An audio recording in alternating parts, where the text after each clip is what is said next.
Halo, nama saya Robi Aldino akan menjelaskan mengenai lokasi suku Bugis dan persebarannya. Bugis adalah suku yang tergolong ke dalam suku-suku Melayu Deutero. Kata Bugis berasal dari kata Tougi yang berarti orang Bugis. Salah satu penyebab penyebarannya orang Bugis ialah konflik antara kerajaan Bugis dan Makassar, serta konflik sesama kerajaan Bugis yang terjadi pada abad ke-16 sampai 19. Orang Bugis bermigrasi menyebar ke beberapa daerah di Indonesia, hingga ke luar negeri. Perantauan mereka pun hingga ke Malaysia, Filipina, Brunei, Thailand, Australia, Madagaskar, serta Afrika Selatan dengan kepiawaiannya mengarungi samudera. Selain dikenal sebagai bangsa perantau, orang Bugis sangat menjunjung tinggi harga diri. Ada sebuah pepatah Bugis yang terkenal berbunyi, "Siri parandeng nyawa palau," yang artinya jika sebuah harga diri telah ternodai, maka nyawa yang akan menjadi bayarannya. Halo, aku Rosa Amelia akan menjelaskan tentang bahasa yang digunakan oleh suku Bugis dalam kehidupan sehari-hari sebagai alat komunikasi. Bahasa Bugis adalah salah satu dari rumpun bahasa Austronesia. Bahasa tersebut banyak dipetuturkan di Sulawesi Selatan. Rumpun bahasa Austronesia atau kadang disebut dengan bahasa kepulauan adalah sebuah rumpun bahasa yang sangat luas dalam penyebarannya di dunia. Sebaran peta geografisnya meliputi Asia Tenggara, Oseania, Madagaskar, Taiwan, Suriname, Hawaii, dan lain sebagainya.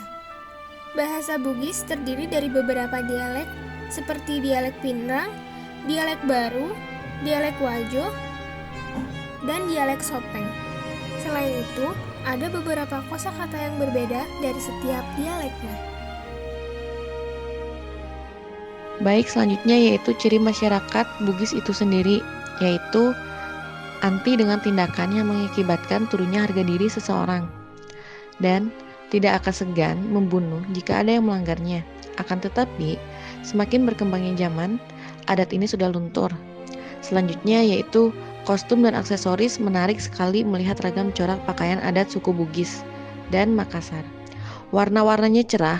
Merah, kuning, hijau, dan ungu adalah warna yang paling sering mendominasi pakaian adat suku ini.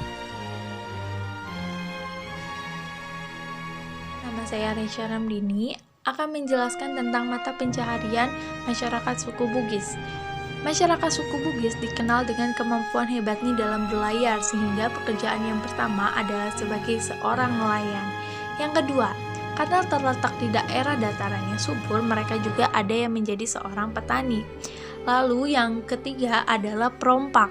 Hal ini sejak perjanjian Bongaya yang menyebabkan jatuhnya Makassar ke tangan kolonial Belanda, orang Bugis dianggap sebagai sekutu bebas pemerintah Belanda yang berpusat di Batavia, sehingga mereka dapat bergerak lebih bebas. Lalu yang kedua adalah sebagai serdadu bayaran.